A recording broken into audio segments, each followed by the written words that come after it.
আসসালামু আলাইকুম রহমতুল্লাহ বারাকাতু। আশা করি সকলে ভালো আছেন। আমি আলহামদুলিল্লাহ মোটামুটি ভালোই আছি।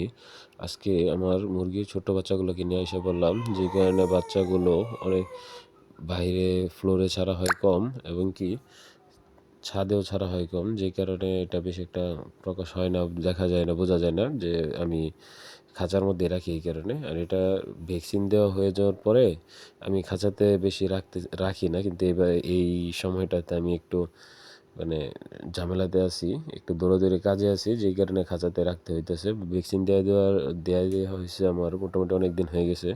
ভ্যাকসিন দেওয়ার ভিডিওটা আমি দিতে পারি না, কারণ হলো ভ্যাকসিনের সময় আম্মু ধরে আমি ভ্যাকসিন দিয়ে দিই, যেহেতু আমার বড় ভাই থাকে না, এই কারণে বড় ভাই বাহিরে থাকে, যেই কারণে আমি একা একা ভ্যাকসিনটা দিই আম্মুকে নিয়ে। এই কারণে ভিডিওটা আমি দিতে পারি না। আর ভিডিওটা যদি কোনো সময় পারি তাহলে ভিডিওটা দিব, কিভাবে দেওয়া হয়। আশা করি সকলে বুঝতে পারছেন যে এটা একটা সমস্যার কারণে দিতে পারি না। সকলেই আমার ছোট্ট খামারের জন্য দোয়া করবেন। আসসালামু আলাইকুম রহমতুল্লাহ।